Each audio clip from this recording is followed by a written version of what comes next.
तो हम अपने को अकलियत नहीं कहते, अल्पसंख्यक नहीं कहते, हम अपने को बहुजन कहते हैं। पसमानदा का मतलब ही बहुजन होता है। अमीर शहर की हमदर्दियों से बच के रहना, ये सर से बोझ नहीं, सर ही उतार लेते हैं, सर ही उतार लेते हैं। हमें रहजनों से तो गिला है, मगर तुम्हारी रहबरी का सवाल है। हमने तो तुमको वोट दिया है, तुम्हारा समर्थन किया है। हमारे बस्तियों पर बुलडोजर चले, हमारी मॉब लिंचिंग हो, तो तुमको खमे उतना ही रहना है। भले इसको गोदी मीडिया कवर नहीं करे, लेकिन वैकल्पिक मीडिया, सोशल मीडिया भी गोदी मीडिया से कम ताकतवर नहीं है।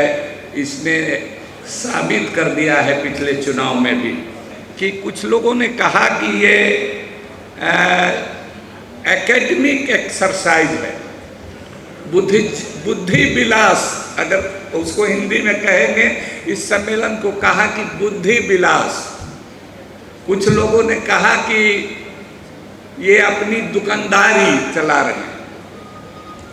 वैसे लोगों से हम कहना चाहते हैं, ये अपने लोगों ने कहा होगा,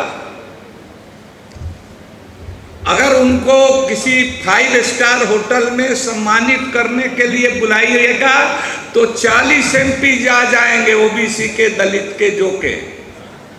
लेकिन लड़ाई के मैदान में बुलाइएगा तो 2-4 लोग ही आएंगे। तो उस जाति में पैदा होने से नहीं होगा। पार्टियां जाति का नाम देख करके टिकट दे देती हैं, जीत जाते हैं। लेकिन जो आदमी सामाजिक आंदोलन से नहीं निकलेगा, वो नहीं बोलेगा संसद में, वो नहीं लड़ेगा। ये जरूरी है। देखिए, जो राजनीतिक जोड़ तोड़ होता है वो बहुत टिकाऊ नहीं होता है, टूटते रहता है। इधर से उधर आते जाते लोग रहते हैं। देखा आपने, नीतीश कुमार जी हमारे बिहार के सभी अपोजिशन पार्टियों को बीजेपी के खिलाफ यूनाइट कर रहे थे और तुरंत दूसरी तीसरी बात भी पलटी मार गए।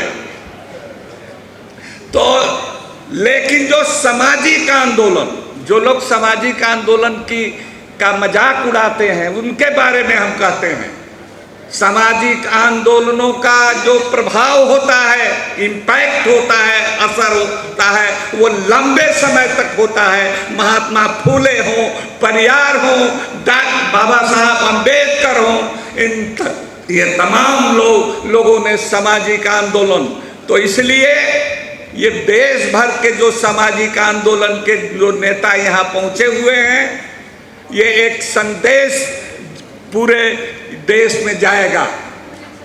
जाति जनगणना का सवाल है, सामाजिक न्याय की बात आपने इस पर लिखा है।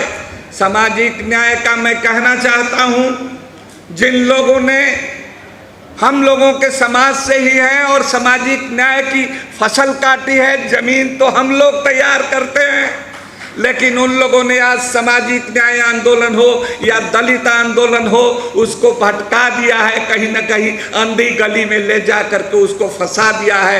तो ये जन आंदोलनों का, ये सामाजिक आंदोलनों का ये दायित्व है कि उस सामाजिक न्याय आंदोलन को, उस दलित आंदोलन को जो भटका करके अंधी गलियों में फंसा दिया है, उनको बाहर निकाला जाए। हम लोगों को उनको सही रास्ते पर लाना है।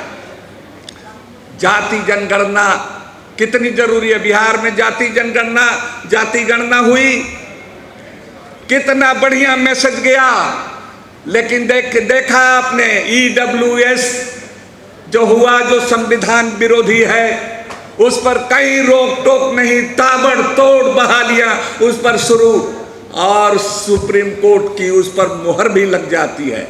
लेकिन वहीं पर बिहार जाति जनगणना को रोक दिया जाता है, रद्द कर दिया जाता है न्यायालय द्वारा।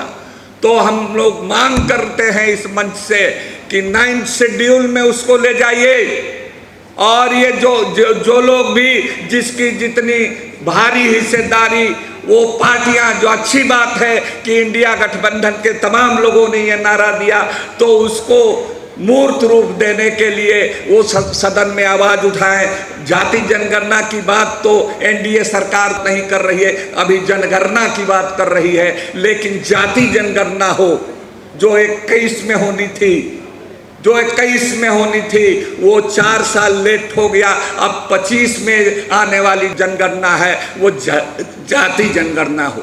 जब मैं पार्लियामेंट का मेंबर था 2009 में 18 दिसंबर को हमने जाति जनगणना कराने का सवाल राज्यसभा के अंदर उठाया, लेकिन मैं अफसोस के साथ कहना चाहता हूं कि स्पेशल मेंशन के जरिए उठाया, लेकिन कई लोग होंगे उसमें पिछड़ी जाति के लोग भी, लेकिन एक आदमी ने भी हमारे उस प्रस्ताव का समर्थन नहीं किया।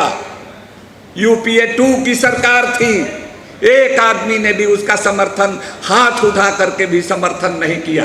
2010 में जब शरद यादव जी उस समय हयात से थे, लोकसभा के मेंबर थे, उन्होंने मिल करके मुलायम सिंह जी जो हयात से थे उस समय, उन्होंने मिल करके और लालू प्रसाद यादव जी, इन लोगों ने मिल करके उठाया, तो पूरे पार्लियामेंट में एक कंसेंसस बना और तब सिद्धांत रूप में माना गया। लेकिन 11 में जनगणना में भी वो अड़ंगा लगा दिया गया। राष्ट्रपति मरहूम हो या कौन कौन लोग हों, उन लोगों ने क्या अड़ंगाबाजी की ये देखा, उसका आंकड़ा नहीं मिला, जो भी आंकड़ा था वो नहीं मिला।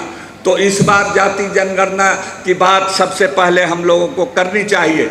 जब बिहार में जाति जनगणना की सवाल उठा तो यही सूरज मंडल जी हैं, यही रतनलाल जी हैं। हमने ये पत्रिका, एक मैगजीन पूरे देश में बंटवाया। क्या लिखा इसमें हमने लिखा कि सांप्रदायिक ध्रुवीकरण का यही इलाज, जाति जनगणना के लिए हो जाओ तैयार। दूसरा नारा हमने दिया, दलित पिछड़ा एक समान, हिंदू हो या मुसलमान, ये नारा दिया। और देश भर में तो जाति जनगणना तो हुई, बिहार में जब पिछले साल जाति जनगणना, उससे पहले ये पत्रिका निकाल करके और देश भर में बांट करके अलग जगह करके बिहार में कराया, उसका परिणाम सामने आया, बढ़िया परिणाम आया। अब उसको 9th शेड्यूल में जोड़ करके उस परिणाम को बचाने की ज़रूरत है। तो भाइयों, हम 2 बात कहना चाहते हैं। हमको मुसलमान अल्पसंख्यक कहा जाता है, लेकिन एक बात जान लीजिए कि हिंदू में जितनी जातियां हों, चाहे दलित हों, चाहे पिछड़े हों, चाहे सवर्ण हों, अगड़ी सामान्य कोटि के लोग हैं हमारे यहाँ, या आदिवासी हैं हमारे यहाँ भी, ये तमाम जातियां हैं। इसीलिए हमने एक शब्द निकाला है, पसमानदा। मोदी जी पसमानदा कह करके रट करके आंध्र प्रदेश से शुरू किया, हैदराबाद से, भोपाल में कहा, दिल्ली में कहा, और बहुत रट लगा रहे थे, लेकिन अंत में आकर हिंदू और मुसलमान की बात करने लगे। तो हम अपने को अकलियत नहीं कहते, अल्पसंख्यक नहीं कहते, हम अपने को बहुजन कहते हैं। पसमानदा का मतलब ही बहुजन होता है। अगर बाबा साहब की ज़बान में पसमानदा को समझिए तो वो बहुजन हुआ। अगर कार्ल मार्क्स और लेनिन की जुबान में कहिए तो वो सर्वहारा हुआ। अगर गांधी बाबा के जबान में कहिए तो वो समाज का अंतिम आदमी हुआ। वही है पसमानदा। तो इस भेद को इसीलिए हमने कहा कि जाति जनगणना एक ऐसी चीज़ है कि इस बैलून में जो उड़ाया गया है इसमें छेद कर देगा। तो इसको टारगेट करके हम लोगों को ये करना चाहिए। और देखिए, मुसलमान और पसमान जो मॉब लिंचिंग होती है, जो बुलडोजर चलता है, वो खुशहाल अगले मुसलमानों पर नहीं चलता है। ये चलता है तो 1-8%, ज़्यादातर पसमानदा मुसलमान ही उसके शिकार होते हैं। लेकिन हमको दुख है हमको कि इस निज़ाम में भी, जबकि एक अपोजिशन बहुत मजबूत फोर्स बन के उभरा है और उसमें इन सामाजिक आंदोलन के लोगों की बहुत भूमिका है। हम लोगों ने सारे एंटी बीजेपी पार्टियों को खूब जिस रोज जितना हो सकता था मदद किया। लेकिन हमारे लोग अभी भी मॉब लिंचिंग हो रही है, हमारे लोगों पर मॉब बुलडोजर चल रहा है, कोई आवाज़ नहीं उठ रही है। तो दो शेर पढ़ करके, एक अपोजिशन के लिए और एक रूलिंग पार्टी के लिए, ये 5 किलो अनाज दे देंगे। तो हमने अपने लोगों से कहा कि देखो 5 किलो अनाज पर बहकना मत। और खुशी की बात है कि हमारे लोग नहीं बहके हैं। अगर बहके हैं तो ये सर्वे आया है CSDS के, वो आगे बढ़े हुए एलिट मुसलमान गए हैं उधर, कुछ गए हैं। तो हम अपने लोगों से हमने कहा, अमीर शहर की हमदर्दियों से बच के रहना, अमीर शहर की हमदर्दियों से बच के रहना। ये सर से बोझ नहीं, सर ही उतार लेते हैं, सर ही उतार लेते हैं। ये थोड़ा बहुत लेमन चूस लॉलीपॉप दिखा करके और हिंदू में और पिछड़ों में, दलितों में, आदिवासियों में उनका होर्डिंग लगा करके, उनको मिनिस्टर का पद दे करके, टिकट कुछ दे करके उस लालच में मत पड़ना। ये गर्दन उतारने वाले लोग हैं, थोड़ा सा लालच में मत उतार पड़ना। अपोजिशन पार्टियों से भी हम कहना चाहते हैं कि आपको अगर मजबूती मिली है तो ये अभी इस साल का जो लोकसभा चुनाव का नतीजा है वो जनता लड़ी है। अपोजिशन ठीक है कि हम लोगों ने अपोजिशन पार्टियों को जिताया है, इंडिया गठबंधन को, लेकिन जनता लड़ी है। और इन पार्टियों से और इन संगठनों से आगे बढ़ करके जनता BJP RSS के खिलाफ लड़ी है और तब इतनी कामयाबी मिली है। तो हम उन लोगों से भी कहना चाहते हैं, मारे जा रहे हैं, बुलडोजर चल रहा है, तो आप चुप क्यों हैं जनाब, आप बोलिए। तो हम कहते हैं तू इधर उधर की बात न कर, ये बता कि कारवा क्यों लुटा, हमारे लोगों को बुलडोजर क्यों चल रहा है, हमारे लोगों को की मॉब लिंचिंग क्यों अभी भी जारी है। तू इधर उधर की बात न कर, ये बता कि कारवा क्यों लुटा। हमें रहजनों से तो गिला है, थोड़ा सा संशोधन किया है, नहीं गिला है उसमें है शेर में, तो हमने उसमें संशोधन किया। हमें रहजनों से तो गिला है, मगर तुम्हारी रहबरी का सवाल है। हमने तो तुमको वोट दिया है, तुम्हारा समर्थन किया है, हमारे बस्तियों पर बुलडोजर चले, हमारी मॉब लिंचिंग हो, तो तुमको खामोश नहीं रहना है। हम चाहते हैं तुम आगे बढ़ो, लड़ो, और जनता पीछे है, हम लोग सामाजिक आंदोलन के लोग पीछे हैं। तो इन्हीं शब्दों के साथ